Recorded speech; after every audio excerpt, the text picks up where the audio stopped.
En las profundidades del Archivo Histórico de Barcelona, donde el polvo danza entre los rayos de sol que se filtran por las ventanas emplomadas, la doctora Carmen Vega ajusta sus gafas mientras examina una colección de fotografías donadas por la familia Montserrat. Es una tarde de octubre de 2024 y el viento otoñal susurra entre las calles empedradas del barrio gótico, creando una atmósfera que parece transportar el presente hacia un pasado que nunca terminó de marcharse. Carmen, historiadora especializada en la Barcelona de principios del siglo XX, ha dedicado los últimos 15 años de su vida a rescatar historias olvidadas de la ciudad condal.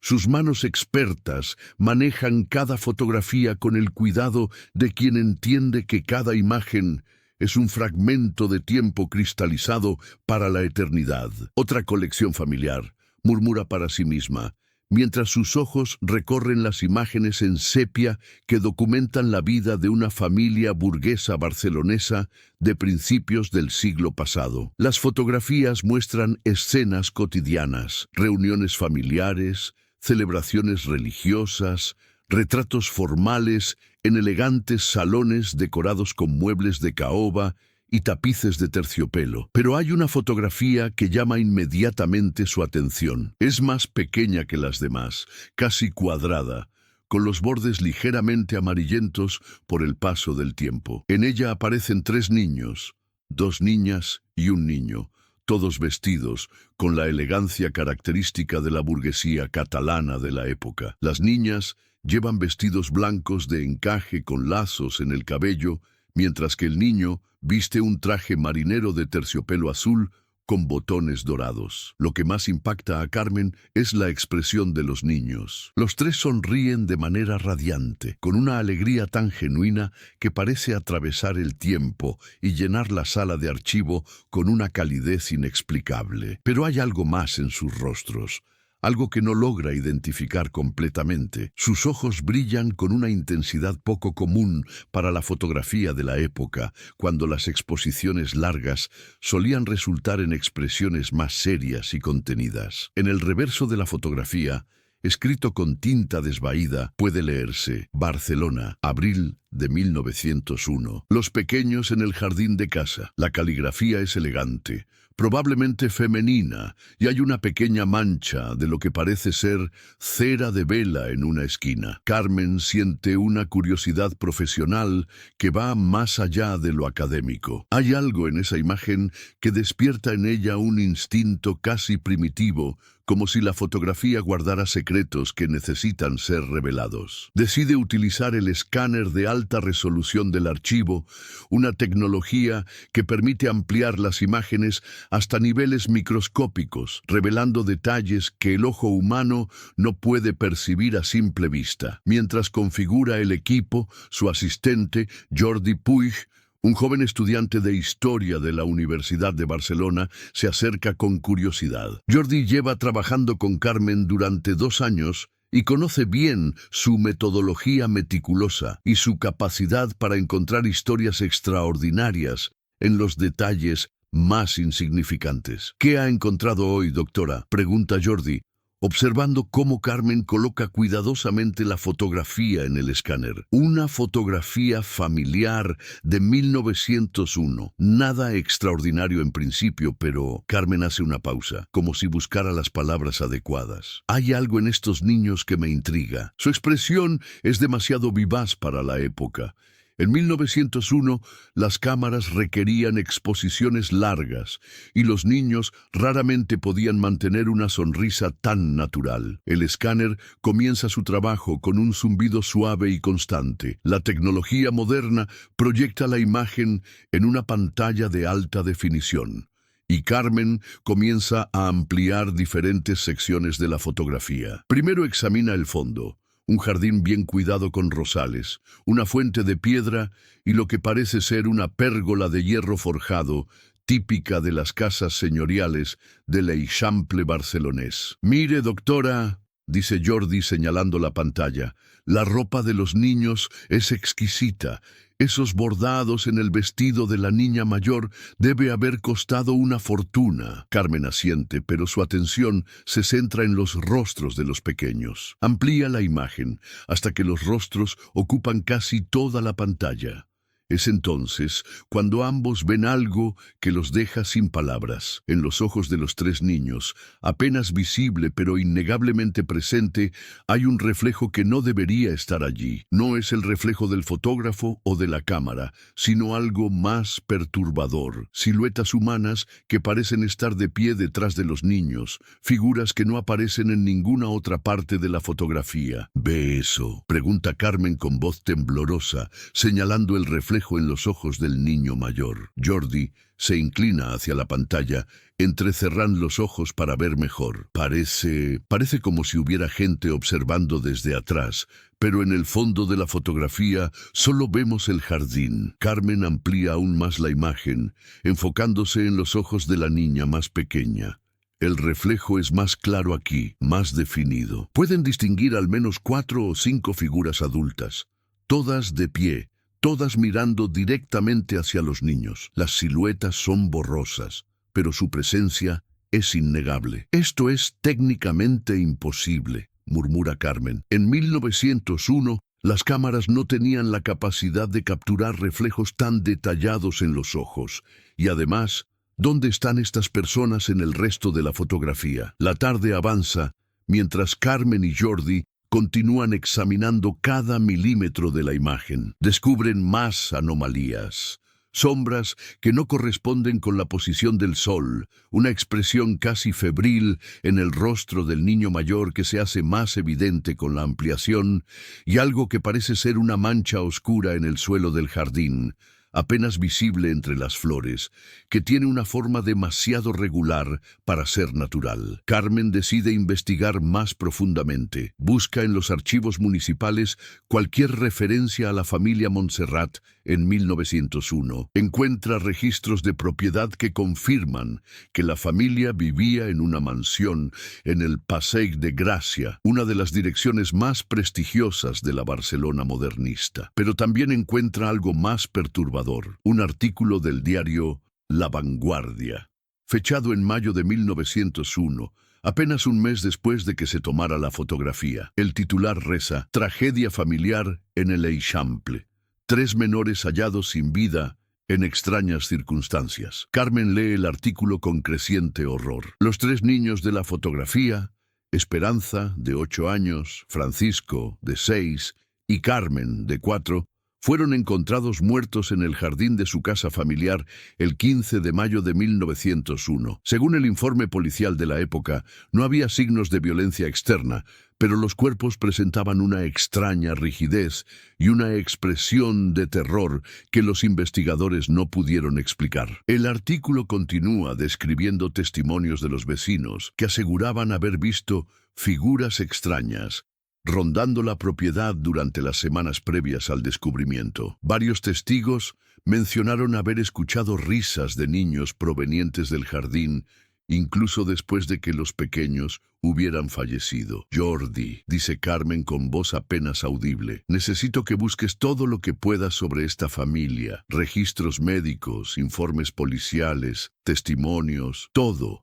Mientras Jordi se sumerge en los archivos digitales, Carmen no puede apartar la mirada de la fotografía. Los rostros sonrientes de los niños ahora le parecen diferentes, como si esa alegría radiante fuera en realidad una máscara que ocultara algo mucho más siniestro. Suscríbete al canal para no perderte las próximas historias macabras que el tiempo ha intentado ocultar, pero que la historia se niega a olvidar. La investigación de Carmen se intensifica durante los días siguientes. En los sótanos del Archivo Municipal de Barcelona, entre legajos polvorientos y documentos que huelen a humedad y tiempo, descubre el expediente completo del caso Montserrat. Los documentos oficiales pintan un cuadro mucho más complejo y perturbador de lo que el artículo periodístico había revelado. El informe del inspector Miquel Torrens redactado con la meticulosidad característica de la policía de la época, describe el estado en que fueron encontrados los cuerpos. Los 3 niños estaban sentados en semicírculo alrededor de la fuente del jardín, en exactamente la misma posición en que aparecen en la fotografía. Sus rostros conservaban una expresión de felicidad extrema, con las comisuras de los labios curvadas en una sonrisa tan pronunciada que había provocado pequeñas heridas en las mejillas. Lo más inquietante del informe es la descripción de los ojos de los niños. Los globos oculares presentan una dilatación extrema de las pupilas, como si hubieran estado observando algo de extraordinario interés en el momento del fallecimiento. La expresión facial sugiere una alegría o éxtasis incompatible con cualquier causa natural de muerte. El médico forense, Dr. Emily Rivas, no pudo determinar la causa exacta del fallecimiento. Su informe, escrito con letra temblorosa, menciona la ausencia total de signos de violencia, envenenamiento o enfermedad. Los niños parecían haberse desvanecido simplemente, como si su vida hubiera sido extraída suavemente mientras experimentaban el momento más feliz de su existencia. Carmen encuentra también los testimonios de los empleados domésticos de la familia Montserrat. La señora Montserrat había despedido a todo el personal de servicio apenas una semana antes de la muerte de los niños, alegando circunstancias familiares imprevistas. Solo quedó en la casa la niñera, Dolores Vidal, una mujer de mediana edad que llevaba 5 años cuidando a los pequeños. El testimonio de Dolores es particularmente perturbador. Según sus declaraciones, durante las semanas previas al incidente, los niños habían comenzado a comportarse de manera extraña. Pasaban horas en el jardín, sentados exactamente en el mismo lugar donde fueron encontrados muertos, riendo y conversando aparentemente con personas invisibles. Los pequeños decían que tenían nuevos amigos, declaró Dolores ante el inspector. Amigos que venían a jugar con ellos por las tardes. Yo nunca vi a nadie, pero los escuchaba reír y hablar como si estuvieran acompañados. Cuando les preguntaba con quién hablaban, me decían que con los señores del tiempo anterior. Dolores también mencionó que los niños habían desarrollado una obsesión extraña por fotografiarse. Pedían constantemente a sus padres que llamaran al fotógrafo y siempre querían posar en el mismo lugar del jardín, con la misma disposición y las mismas sonrisas radiantes. El testimonio más escalofriante proviene de don Alfonso Montserrat, el padre de los niños. Su declaración, tomada 3 días después del hallazgo de los cuerpos, revela un hombre al borde de la locura. Montserrat aseguró que durante la última semana de vida de sus hijos había comenzado a ver sombras moviéndose por la casa, especialmente alrededor del jardín. Eran figuras de adultos, declaró don Alfonso, pero no tenían rostro definido. Se movían lentamente como si caminaran bajo el agua. Siempre se dirigían hacia donde estaban mis hijos, y cuando los pequeños los veían, sus caras se iluminaban con una alegría que jamás había presenciado. Don Alfonso también reveló un detalle crucial. La fotografía que Carmen había encontrado no fue la única que se tomó ese día de abril.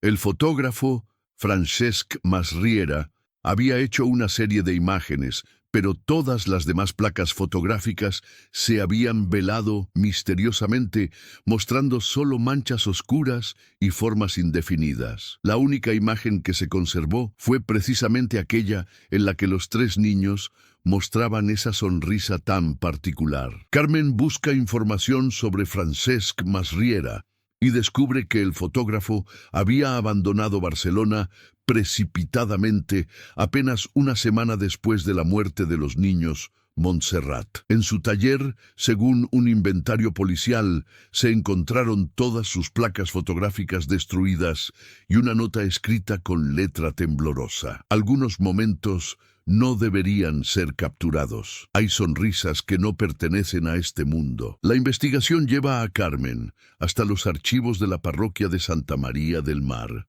donde encuentra los registros de defunción de los 3 niños. El padre Joan Mercader, quien ofició el funeral, había añadido una nota personal al margen del registro. Que Dios tenga misericordia de estas almas inocentes, que partieron con una alegría demasiado pura para este mundo. Pero hay algo más en los archivos parroquiales que llama la atención de Carmen. Una semana antes del funeral de los niños Montserrat, el padre Mercader había bendecido la casa familiar y había anotado en su diario personal: he realizado una limpieza espiritual en la residencia del Passeig de Gracia. La presencia que habitaba el jardín era de naturaleza incierta, pero su influencia sobre los pequeños era innegable. Espero que mi intervención haya sido suficiente. Carmen decide visitar la ubicación donde una vez estuvo la mansión Montserrat. El Passeig de Gracia ha cambiado drásticamente desde 1901, pero utilizando mapas históricos y fotografías de época, logra identificar el lugar exacto. Actualmente, el sitio está ocupado por un edificio de oficinas moderno, construido en los años 60, pero el portero del edificio, un hombre mayor llamado Josep, le proporciona información inesperada. Mi abuelo trabajó en la construcción de este edificio, le cuenta Josep a Carmen. Siempre decía que el terreno era extraño. Durante la excavación para los cimientos, encontraron restos de un jardín muy antiguo, con una fuente de piedra en el centro. Pero lo más raro era que cada vez que trabajaban en esa zona específica, las herramientas se comportaban de manera extraña y los trabajadores escuchaban risas de niños. Josep continúa relatando que su abuelo había guardado algunas fotografías de la construcción y que en varias de ellas aparecían manchas extrañas cerca de donde había estado la fuente original. Carmen le pide ver esas fotografías y lo que encuentra la deja sin aliento. En las imágenes de la construcción de 1963, tomadas en el mismo lugar donde una vez estuvieron los niños Montserrat, aparecen tres figuras translúcidas pero claramente reconocibles. Dos niñas y un niño, con las mismas ropas elegantes de principios del siglo XX, manteniendo las mismas sonrisas radiantes que Carmen había visto en la fotografía de 1901. La investigación de Carmen toma un giro más personal cuando comienza a experimentar fenómenos extraños en su propio apartamento. Después de pasar días estudiando la fotografía original, empieza a escuchar risas infantiles provenientes de su estudio, especialmente durante las horas del atardecer, exactamente el momento en que se supone que fue tomada la imagen. Una noche, mientras trabaja hasta tarde, digitalizando documentos relacionados con el caso, Carmen nota algo perturbador en su monitor. Al ampliar nuevamente la fotografía de los niños Montserrat, descubre que hay un detalle que había pasado por alto anteriormente. En el reflejo de la fuente de piedra del jardín, apenas visible como una sombra difusa, aparece la silueta de una figura adulta con una cámara fotográfica.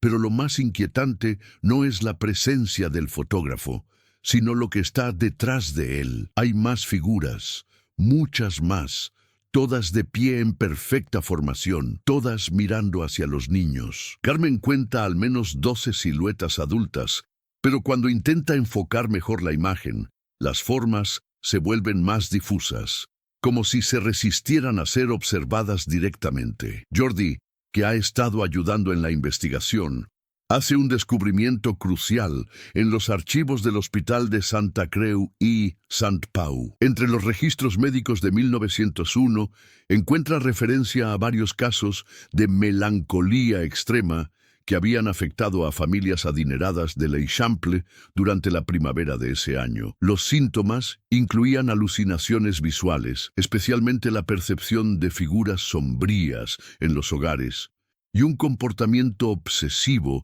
relacionado con la fotografía. El doctor Ramón Turró, un prestigioso médico de la época, había documentado al menos 8 casos similares entre marzo y junio de 1901. En todos los casos, las familias afectadas reportaban la presencia de entidades que parecían sentirse especialmente atraídas hacia los niños de la casa. Los pequeños mostraban un comportamiento característico: alegría extrema, sociabilidad exacerbada con amigos invisibles y un deseo compulsivo de ser fotografiados. El informe del Dr. Turreau incluye una teoría que había mantenido en secreto por considerarla demasiado perturbadora para la comunidad científica. Según su hipótesis, basada en sus observaciones clínicas, estas entidades parecían alimentarse de la alegría y la inocencia de los niños, absorbiendo gradualmente su fuerza vital mientras les proporcionaban una sensación de felicidad sobrenatural. Carmen encuentra también una carta personal del Dr. Turreau dirigida a un colega en París, fechada en agosto de 1901. He presenciado cosas que desafían toda explicación científica. Los niños afectados por este fenómeno muestran una alegría tan intensa que resulta antinatural. Es como si experimentaran simultáneamente todos los momentos felices de su vida, pasada y futura. Pero el precio de esta felicidad extrema parece ser su propia existencia. La carta continúa describiendo cómo los niños que sobrevivían a estos episodios perdían gradualmente su capacidad para experimentar alegría normal, como si la experiencia sobrenatural hubiera agotado su reserva emocional para toda la vida. Los casos más severos, como el de los niños Montserrat, resultaban en muerte por lo que el doctor denominaba éxtasis letal, una sobrecarga emocional tan intensa que el sistema nervioso simplemente se desconectaba. Durante su investigación, Carmen descubre que la historia se repite en patrones cíclicos. Cada 23 años, aproximadamente, surgen reportes similares en diferentes barrios de Barcelona. Los casos más recientes que puede documentar datan de 1970, 1993 y 2016. En todos los casos hay fotografías involucradas, niños con sonrisas extraordinariamente radiantes y la posterior desaparición o muerte de los pequeños en circunstancias inexplicables. El caso más reciente, de 2016, involucra a una familia del barrio de Gracia. Los padres habían contactado a varios historiadores y parapsicólogos después de que su hija de 7 años comenzara a comportarse exactamente como los niños Montserrat. Alegría extrema, conversaciones con amigos invisibles y una obsesión por fotografiarse en el mismo lugar de su habitación. La niña, Lucía Martínez, había sido encontrada una mañana en su cama con la misma sonrisa radiante y la misma expresión de éxtasis que Carmen había visto en los informes forenses de 1901. Los padres de Lucía habían entregado una fotografía tomada la noche anterior a su muerte. En ella la niña aparece sentada en su cama,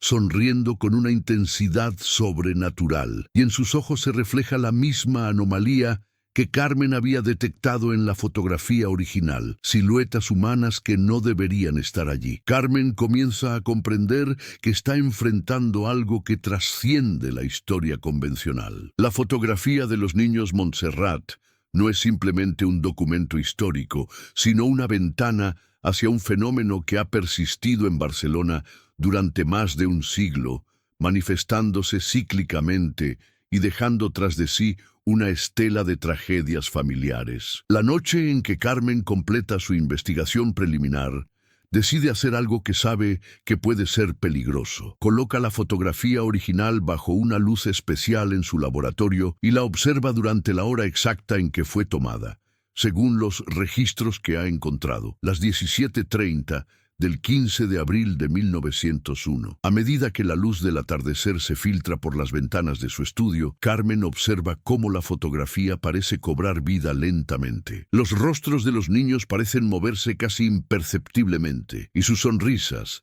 se vuelven más pronunciadas. Pero lo más perturbador es que Carmen comienza a escuchar sus voces, risas cristalinas y palabras susurradas en catalán antiguo. ¿Vens a jugar amb nosaltres? Escucha claramente. ¿Vienes a jugar con nosotros? Es en ese momento cuando Carmen comprende la verdadera naturaleza de lo que ha estado investigando. La fotografía no es solo un registro de un momento del pasado, sino un portal activo que permite a estas entidades continuar su influencia a través del tiempo. Cada vez que alguien estudia la imagen con suficiente intensidad, especialmente durante el momento preciso en que fue capturada, se abre una conexión entre el pasado y el presente. Carmen se aleja bruscamente de la fotografía, pero ya es demasiado tarde. Ha establecido el contacto y ahora puede ver lo que los niños Montserrat veían: figuras adultas translúcidas que se materializan lentamente alrededor de su escritorio. Son altas, elegantes, vestidas con ropas de época que parecen fluir como si estuvieran sumergidas en agua. No tienen rostros definidos, pero Carmen puede sentir su atención enfocada completamente en ella. Una de las figuras se acerca y extiende algo que parece ser una mano hacia Carmen. En ese momento, ella experimenta una oleada de felicidad tan intensa que sus piernas se debilitan. Es una alegría pura, primordial, como si todos los momentos felices de su vida se concentraran en un solo instante. Comprende inmediatamente por qué los niños no podían resistir esta sensación. Es adictiva, abrumadora, más poderosa que cualquier droga, pero Carmen también comprende el precio. Puede sentir cómo su fuerza vital comienza a drenarse, cómo esa felicidad sobrenatural se alimenta de su esencia más profunda. Con un esfuerzo sobrehumano, logra apartar la mirada de la fotografía y corre hacia la ventana, abriéndola de par en par para que entre la luz del atardecer barcelonés. Las figuras se desvanecen gradualmente con la luz natural, pero antes de desaparecer completamente, Carmen escucha una voz que parece provenir de la propia fotografía. Volvemos cada vez que alguien nos mira con verdadera atención. Somos los custodios de la alegría eterna y nuestros pequeños amigos nos ayudan a encontrar nuevos compañeros. Carmen comprende que ha descubierto algo que va más allá de un simple misterio histórico. Ha encontrado evidencia de una presencia que ha estado cazando la inocencia y la alegría de los niños barceloneses durante más de un siglo, utilizando las fotografías como anzuelos para atraer tanto a las víctimas como a los investigadores curiosos. Con manos temblorosas, Carmen guarda la fotografía original en una caja de metal y la sella cuidadosamente. Sabe que debe documentar todo lo que ha descubierto, pero también entiende que esta información es peligrosa. Cada persona que lea su investigación, cada historiador que estudie la fotografía, cada curioso que se sienta atraído por el misterio, podría convertirse en la próxima víctima. Carmen pasa la noche escribiendo un informe detallado de su investigación, pero al amanecer toma una decisión radical. Destruye todas las copias digitales de la fotografía, borra todos los archivos de su computadora relacionados con el caso y prepara un sobre sellado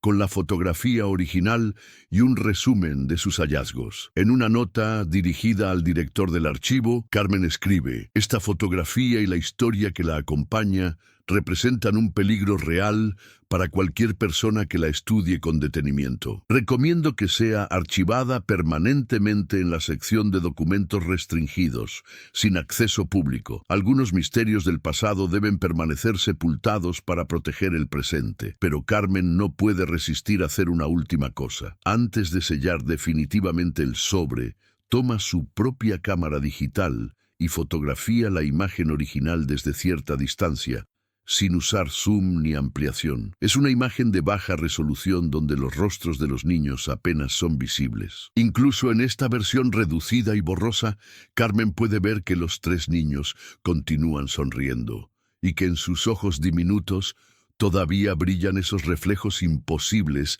que revelan la presencia de los custodios de la alegría eterna. Al salir del archivo esa mañana, Carmen lleva consigo el peso de un conocimiento que cambiará para siempre su percepción de la historia y de la fotografía. Sabe que ha rozado algo que existe en los márgenes de la realidad, algo que utiliza la nostalgia y la curiosidad humana como herramientas para perpetuar su existencia a través de los siglos. Mientras camina por las calles del barrio gótico, bajo la luz dorada del sol mediterráneo, Carmen no puede evitar preguntarse cuántas otras fotografías similares existen en archivos, museos y colecciones privadas alrededor del mundo. ¿Cuántos otros custodios aguardan pacientemente a que alguien los observe con suficiente atención para activar su influencia? Y en algún lugar de Barcelona, en un edificio moderno construido sobre los restos de un jardín donde una vez jugaron 3 niños que nunca crecieron, las risas infantiles continúan resonando cada atardecer, esperando el momento en que alguien más descubra la fotografía que Carmen Vega decidió mantener oculta para proteger a las futuras generaciones de historiadores curiosos. La historia de los 3 niños que sonríen en una fotografía de 1901 se convierte así en un secreto guardado en las profundidades de los archivos barceloneses. Un recordatorio de que algunos momentos del pasado están mejor olvidados y de que hay sonrisas que es mejor no devolver.